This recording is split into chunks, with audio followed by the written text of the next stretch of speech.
안녕하세요. 이제 오늘부터 전도서 강의를 시작합니다. 우리 구약의 시편, 잠언 다음에 나오는 책이죠. 그래서 전체 12장으로 구성이 되어 있어요. 그래서 아마 제가 계산해 보니까 약 한 반년 정도는 우리가 또 전도서 공부하게 될 것 같습니다. 오늘은 전도서가 어떤 책인지 전체적으로 한번 소개해 드리면서 전도서에서 소개하고 있는 중요한 그 주제들을 한번 좀 알려드리는 걸로 우리 한번 전도서 처음 맛보기 시작하도록 합니다. 자, 전도서 소개합니다. 저자는 누가 전도서를 썼을까요? 하면 우리 전도서를 읽다 보면 누가 이 전도서를 썼는지 소개가 됩니다. 전도서 1장 2절에 보면 전도자가 이르되 하면서 전도자가 나오고 1장 1절에 다윗의 아들 예루살렘 왕 전도자의 말씀이라. 다윗의 아들은 여럿이 있는데 그 중에서 예루살렘의 왕은 이제 좁혀가면 한 명밖에 없잖아요. 솔로몬. 그러니까 전통적으로 일단 전도서는 솔로몬의 글이다. 우리 여러분 솔로몬 하면 뭐가 생각나세요? 솔로몬이 왕으로 부름 받을 때 하나님께서 무엇을 구하느냐 할 때 듣는 마음, 지혜를 구했잖아요. 그래서 그 솔로몬은 모든 지혜의 상징으로 대표되는 인물이잖아요. 이거 예수 믿는 사람뿐만이 아니라 일반 세상 사람들도 솔로몬 하면 가장 지혜로운 사람. 그래서 그 지혜를 대표하는 사람이 남긴 지혜의 글이 이 전도서라고 할 수 있겠습니다. 이 전도서 1장 1, 2절 그리고 1장 12절 다 다윗의 아들 예루살렘의 왕, 이름은 뺐지만 그 다윗의 아들 예루살렘의 왕은 솔로몬 외에는 없기 때문에 이 저자를 우리가 솔로몬이라고 봅니다. 그 다음에 이 전도서의 성격은 지혜의 글들로 가득 차 있거든요. 우리가 인생을 살아갈 때 어떻게 하면 그 인생을 잘 살 수 있을 것인가, 그게 어떻게 보면 삶의 지혜인데, 요즘 말로 말하면 사실은 요즘 과학이 막 발달되는 시대라서 AI가 지금 사람들이 제일 많이 이야기하는 주제들이잖아요. 우리 옛날에는 컴퓨터에다가 이제는 챗 GPT하고 AI, 인공지능 이런 얘기 다 들어보시잖아요. 그 다음에 자율 주행 자동차. 운전수가 없어. 운전사가 없는데 차가 알아서 혼자 가고 서고 찾아가고, 얼마나 기술이 발달한 시대를 우리가 살고 있습니까? 여러분 핸드폰 없으면 하루도 못 살잖아요. 외출도 못 하시잖아요. 여러분 우리 권사님들 결혼하실 때 상상이나 했던 일이에요. 이런 시대가 올 줄. 그만큼 우리는 과학이 기가 막힌 속도로, 빛의 속도로 발전하고 있는 시대를 살고 있는데, 그런데 이상하게 그 이면에 이게 아무 쓸모 없을 것 같은 얘기들인데, 인문학에 대한 사람들의 그 욕구, 필요가 그만큼 또 자라나고 있어요. 참 특이해요. 그 인간은 결국 우리가 씨름해야 할 주제는 인생이 뭐냐 하는 주제예요. 이 세상 인간이란 누구고, 이 인간이 놓여진 이 세상을 어떻게 살아가야지, 그게 우리들의 최고의 시대를 떠나서 어떤 시대를 맞이하더라도, 아무리 과학이 첨단으로 가는 시대를 맞이하더라도 한 인간이 더불어서 어떻게 살아가야 될지, 그것을 고민하는 주제는 변함이 없어요. 그래서 지금도 여전히 인문학이 붐을 일으키고 있고요. 무슨 이렇게 관공서나 기업에서 교육 프로그램 할 때 인문학 강의들이 꼭 빠지지 않고 나옵니다. 그 중에서 특별히 우리는 전도서를 통해서 인문학은 인문학인데 그렇기 때문에 이 전도서의 내용은 세상에서 철학자들이나 지혜 있는 사람들이 말하는 내용과 비슷해요. 제가 볼 때 한 98%는 똑같다고 봐도 돼요. 근데 2%가 달라요. 2%. 그 2% 때문에 전도서가 성경 안에 있어요. 그 2%가 없으면 전도서는 그냥 따로 있는 하나의 지혜로운 책, 무슨 탈무드 같은 책, 그런 책으로 얼마든지 무슨 플라톤이나 소크라테스의 사상을 담은 책 얼마든지 그래도 되는데, 이게 성경 안에 있는 이유는 한 2%가 있거든요. 그 2%를 우리가 전도서를 읽으면서 찾아 나가는 거예요. 그런 의미에서 이 전도서는 인문학은 인문학인데 기독교 인문학이에요. 성경적 인문학이에요. 여러분, 인생 내가 살아보니까 헛되다. 아마 여기 나이 드신 권사님들 다 그 생각하실 거예요. 살아보니까 헛되다. 맞아요. 근데 맞는데 틀려요. 맞긴 맞아요. 헛되죠. 저희 어머니도 헛되다는 얘기 많이 하고 가셨어요. 말년에 참 인생이 헛돼, 그런 얘기 수시로 했어요. 그러면 제가 뭐라 그래요? 맞긴 맞죠. 그런데 맞지만 또 헛되지만은 않은 그 무엇이 있거든요. 이게 그래서 우리가 전도서를 읽으면서 쭉 글을 따라 읽지만 글을 통해서 말하지 않은 부분, 그걸 어떻게 보면 반어법이라고도 말할 수 있거든요. 반어법은 반대로 말하는 거예요. 그러니까 이 말은 인생은 헛되다 처음부터 나오거든요. 헛되다 모든 것이 헛되다. 맞아요. 그런데 이렇게 말하는 이유는, 그런데 헛되지 않은 게 있어, 그거를 말하고자 하는 거예요. 헛되다 98% 얘기하고 2% 말하지 않는 부분에서, 그런데 잘 봐라, 헛되지 않은 게 있어, 그거를 우리에게 가르쳐주고 있어요. 그러니까 헛되다라고 하는 이 98%는 우리나 뛰어난 철학자나 심지어 불교의 경전이나 공통적인 내용이에요. 불교가 우리보다 더 헛되다 그러잖아요.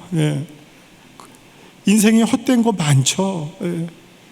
그러나 그게 다가 아니라는 것, 그게 어떻게 보면 전도서의 글 너머의 부분, 그것을 우리가 읽어나가면서 깨닫자 하는 겁니다. 자, 명칭이 전도서예요. 이게 아마 교회 처음 나오신 분들은 이 제목이 낯설 거예요. 누구를 우리는 전도하자라는 얘기는 뭐죠? 예수 믿고 구원받자잖아요. 여기 예수 믿고 구원받자라는 말 한마디도 안 나와요. 근데 왜 이름이 전도서지? 안 맞죠? 그쵸? 그러니까 전도서, 그러니까 이거를 쉽게 말하면 왜 이렇게 번역을 했는지는 모르겠는데, 도를 전하는 책이에요. 근데 여기서 말하는 도는 지혜예요. 지혜를 전하는 책. 그리고 여기에는 전도자가 나오잖아요. 그러니까 전도사나 마찬가지죠. 여기 어떤 전도사가 나와요. 그 전도사 이름이 솔로몬이래요. 그럼 솔로몬이 전하는 전도, 솔로몬이 전하는 도가 무엇일까? 그게 지혜거든요. 지혜. 그래서 도를 전하는 책. 그런데 이제 그걸 그러니까 원래 이게 전도서를 영어의 이름으로 보면 좀 더 뜻이 우리가 보는 전도서라는 것과 조금 달라요. 영어의 표현은 에클레지에스테스예요. 에클레지에스티스. 이 말 속에는 뭐가 들어있느냐? 에클레지에스테스거든요. 에클레지아가 뭔지 들어보셨어요? 에클레지아, 교회예요. 교회. 에클레지아가 교회인데 에클레지에스테스로 갔어요. 그리고 왜 교회냐? 에클레지아라고 하는 말은 사람들의 모임을 뜻해요. 집회. 사람들의 모임. 여러분 지금 오늘 모여 있잖아요. 교회는 그래서 반드시, 우리 여기 있다가 없어졌는데, 예배드리는 우리가 교회예요. 그 글자가 중요해요. 대명사가. 예배드리는 내가 교회가 아니라 여러분 나는 교회일 수 없어요. 우리가 물론 고린도전서에 우리는 성전이, 내 몸이 성전이란 말은 있지만 그거는 교회론적 의미가 아니라 그건 어떻게 보면 성령론적 의미고 기독교 윤리적 의미지, 경건의 의미지, 그거는 교리적 내용을 설명하는 건 아니에요. 우리 성경 읽다가 이거는 어떤 비유, 교리, 아니면 뭐 은유, 설명, 다양한 쓰임새가 있는데 그거를 잘못 교리로 갖고 오면 안 되고요. 그래서 반드시 수많은 고린도 교회, 갈라디아 교회, 에베소 교회, 여기에 이 바울의 글을 듣는 대상은 언제나 복수예요. 너희가예요. 너희가. 교회는 사람들의 모임이에요. 모임. 근데 어떤 모임이 있느냐? 요즘 신약으로 말하면 예수 그리스도를 주로 고백하고 그리스도를 증거하는 사람들의 모임. 그게 에클레지아라는 말이에요. 그래서 원래 에클레지아라는 말은 사람들의 모임, 집회를 뜻하는데 원래 에클레시아 투 데우 해서 하나님의 사람들의 모임, 이게 교회였어요. 그러니까 교회라는 말 속에는 집회라는 말이 있죠. 그래서 이걸 카톨릭의 외경에서는 집회서라고도 해요. 집회서. 카톨릭에서는 집회서. 왜? 사람들의 모임을 대상 모아놓고 솔로몬이 선포한 거예요. 솔로몬이 이렇게 이 말을 할 때 그 대상은 이스라엘 사람들을 모아놓고 모임돼서 도를 전한 거예요. 지혜를 전했던 거예요. 그래서 집회서라고 해요. 그래서 에클레지에스테스라고 하고, 또 다른 말로는 코헬렛이라고도 하는데 이거는 지혜를 전하는 자라는 의미에서 전도자가 되겠죠. 그런 이름들을 갖고 있어요. 그러니까 그 집회서라는 말의 또 하나의 뜻은 이게 모아놓는다고 했는데 이 내용이 여러 지혜 내용들을 솔로몬이 모아서 전했기 때문에 그런 의미에서 또 에클레지에스테스, 모은 책이라는 의미도 있어요. 그러니까 그런 뜻을 가지고 있다. 이 전도서라고 하는 이름 속에 그런 뜻을 가지고 있다라고 기억하시면 되시겠습니다.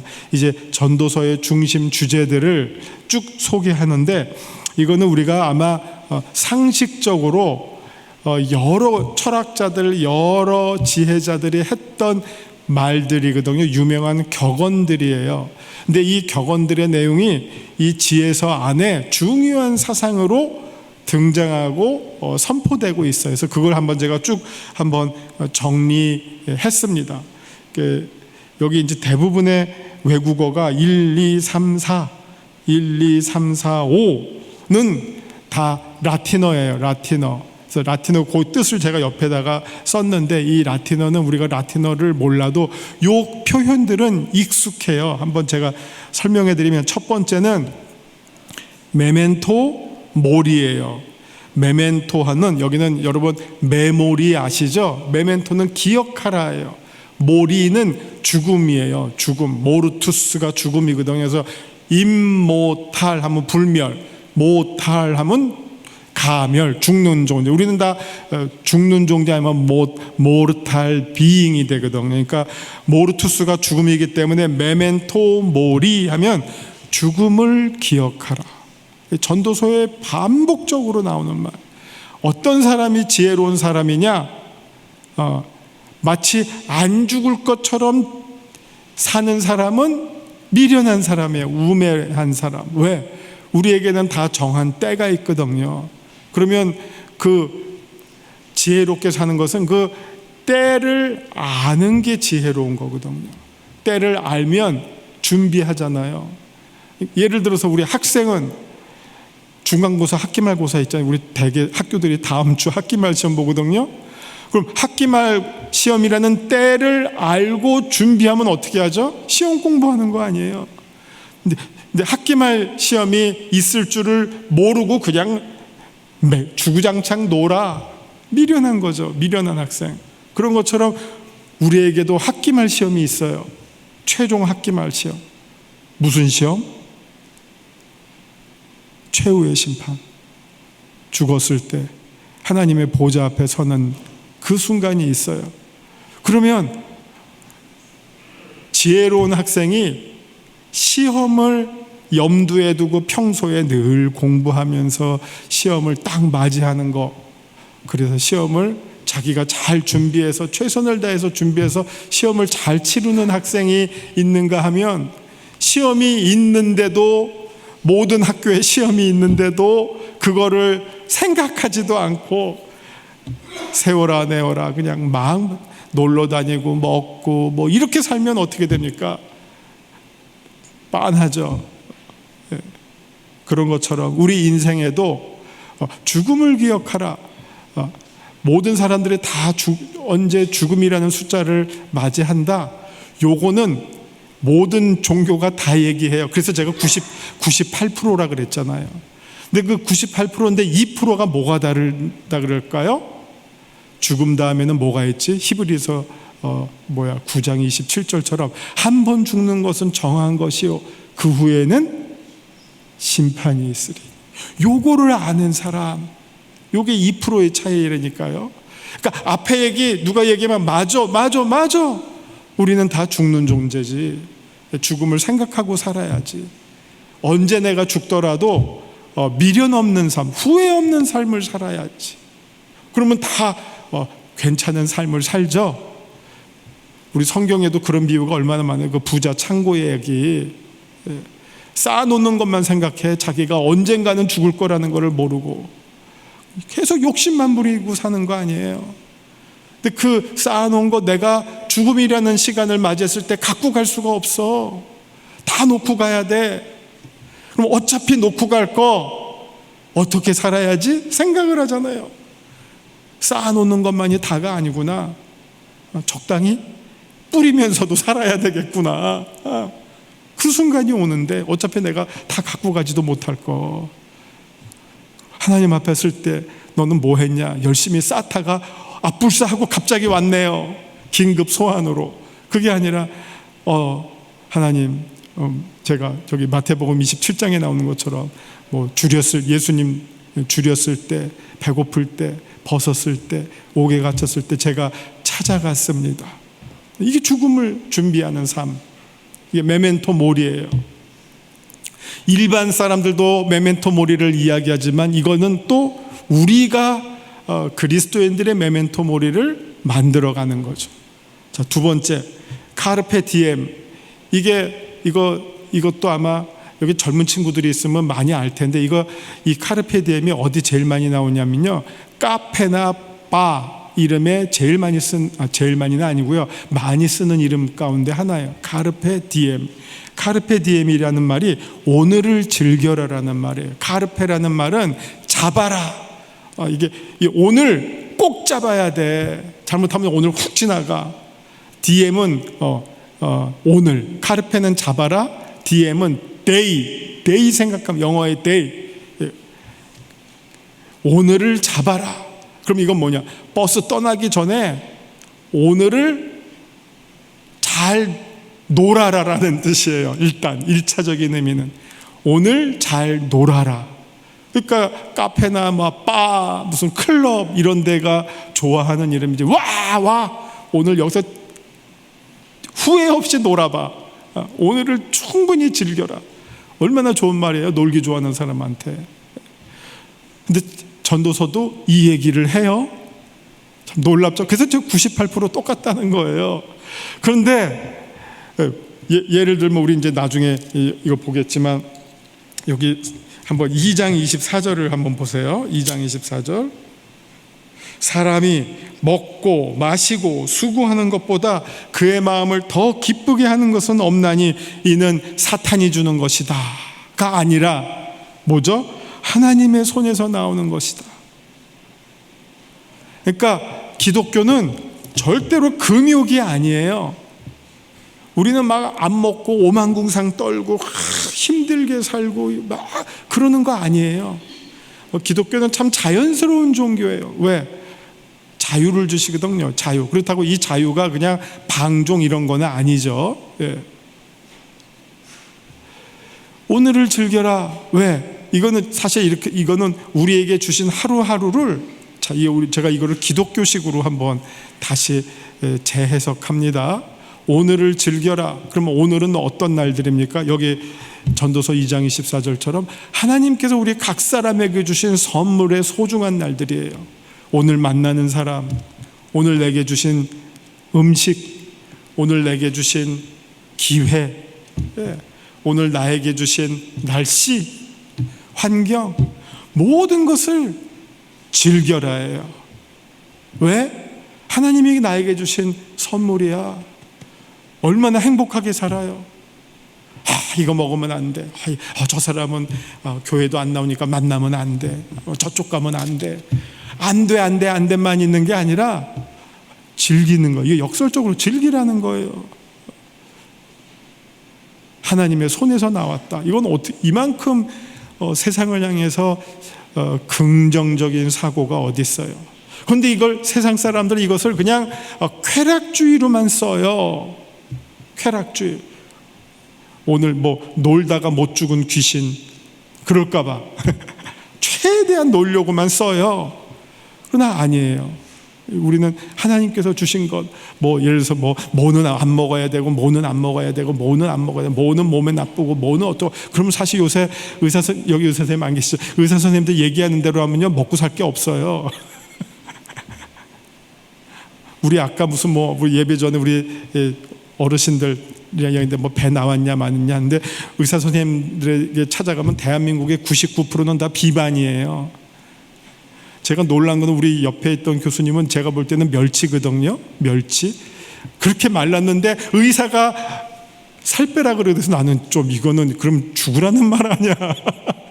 적당히 살도 있고 그냥 웬만큼 살면 되는 거지. 특별한 지병만 없으면. 그래서 음식도 마찬가지예요. 그냥 두루두루 편식만 안 하고 골고루 맛있게 드시고 기쁜 마음으로 드시면 돼요.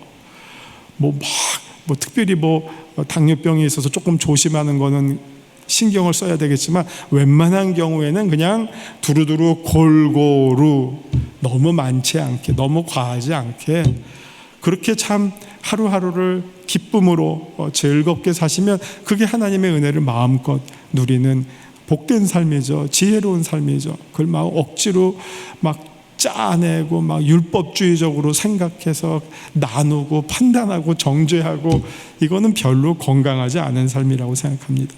그런 의미에서 카르페 디엠도 지극히 성경적으로 우리가 쓸 수가 있고요. 성경적 교훈으로 우리가 사용할 수 있어요. 3번 호디에 미히 크라스 TV. 조금 길죠? 어렵죠? 요번에 근데 이거를 모르면 지나가요. 문장이니까, 외국어 문장이니까 이게 영어인지 독일어인지 불어인지 라틴어인지 알게 뭐예요. 모르면 지나가죠. 근데 알면 눈에 확 들어와요. 요번에 종교개혁 가는데 비텐베르크 가는데 어떤 딱 중앙로에 어떤 그 집 들어가는데 딱 이 무지개 문에 요 글자를 딱 이렇게 써놨더라고요. 그래서 아하. 이게 뭐냐면 호디는 이거 오늘이라는 말이고, 미는 나에게, 크라스는 내일, TV는 너에게. 그러니까 오늘은 나에게, 내일은 너에게. 이게 무슨 말이냐? 오늘은 나에게, 내일은 너에게. 아까 우리가 메멘토 모리, 죽음을 기억하라 그랬잖아요. 죽음이 오늘 나에게 올 수 있다. 그러면 이제 옆에 사람들은 쟤 죽는구나 이렇게만 생각하는데 아니야. 그게 내일은 너에게도 가. 이거예요. 이게 어떻게 보면 메멘토 모리의 적용편이죠. 조금 확대 적용편이죠. 우리는 다 죽을 존재라는 걸 기억해라. 근데 그 중에서 지혜로운 사람은 그 죽음이 제가 죽을 거야가 아니라 그 죽음이 나에게 올 거야. 그렇다면 그 다음 날에는 저 친구들에게도 갈 수 있어. 너에게도 갈 수 있어. 늘 죽음을 신경 쓰고 기억하고 살자라는 말입니다. 여러분, 소크라테스가 한 말, 요새는 이런 말 잘 안 해요. 우리 옛날에는 많이 썼잖아요. 너 자신을 알라. 우리가 거기까지만 알죠. 너 자신을 알라. 근데 그 다음 문장이 있어요. 그노티가 너 자신을 알자거든요. 근데 그 다음 말에 사우톤이라는 말이 나와요. 그 말은 무슨 말이냐? 내가 너 자신을 알라. 너가 어떤 존재인지를 알아야 되느냐? 역시 죽을 존재라는 걸 알아야 돼. 너의 죽음을 알라라예요. 그러니까 이게 지금 모든 지혜의 어떻게 보면 시작과 끝은 죽음이라고 하는 문제를 우리가 어떻게 대하느냐, 여기에서 삶의 지혜가 나오고 안 나온다 하는 거예요. 참 신기하죠. 우리 여기 살아계신 분들은 다 우리가 다 언젠가는 죽을 사람들인데 죽음을 신경 안 쓰고 살게 돼요. 죽음을 신경 쓰고 살면 되게 힘들어요. 피곤해요. 우리 이제 조금 있으면 다 죽어요. 뭐 이러고 살아봐요. 얼마나 그 삶이 무거운가. 마치 우리는 누구는 죽어도 나는 안 죽을 것처럼 생각하고 살아요. 근데 이제 그 생각이 점점 나이 먹으면서 점점 옅어지죠. 옅어지죠. 제가 이사를 작년에 했는데 이사 간 다음에 우리 가족한테 이런 말을 했어. 이 집에서는 내가 죽을 때까지 살아야 될 것 같다 했더니 되게 싫어해요. 왜 말이 그러냐요. 그 말이 뭐가 이상하죠? 내가 이 집에서 오래 살 것 같다라는 말을 해야 되는데 죽을 때까지 살아야 된다.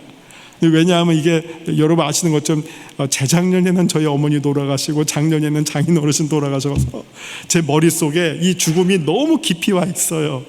깊이 왔었어요.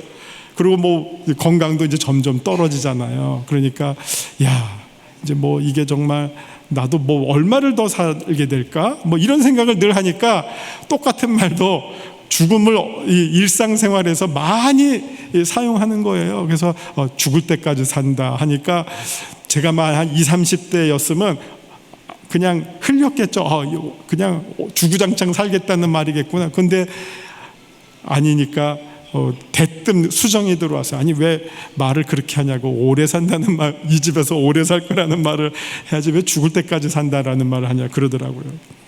그러나 우리는 다 안 죽을 것처럼 생각하고 살지만 이거는 분명한 현실이고요. 유명한 3단 논법이 있어요. 모든 사람은 다 죽는다. 첫 번째 맞죠?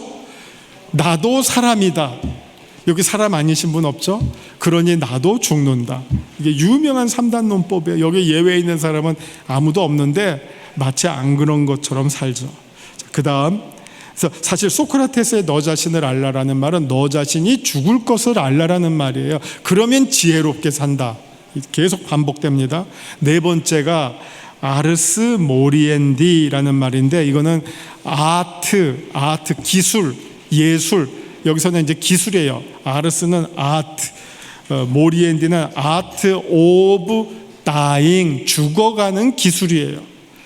이 말은 우리 죽어가는 기술 도대체 무슨 말이야? 우리 영색교회 낙원의 노래에 나오는 그 가사예요. 얘야 잘 죽어야 한다가 아르스 모리엔디예요. 잘 죽어야 한다.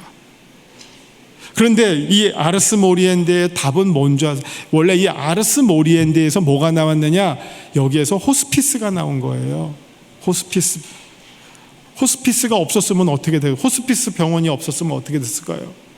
힘들게 죽겠죠. 그나마 그 마지막에 아주 그 인텐시브한 정말 그 중요한 시간들을 호스피스로 케어를 받는 거 아니에요. 어쨌든 잘 죽게 해줄 수 있도록.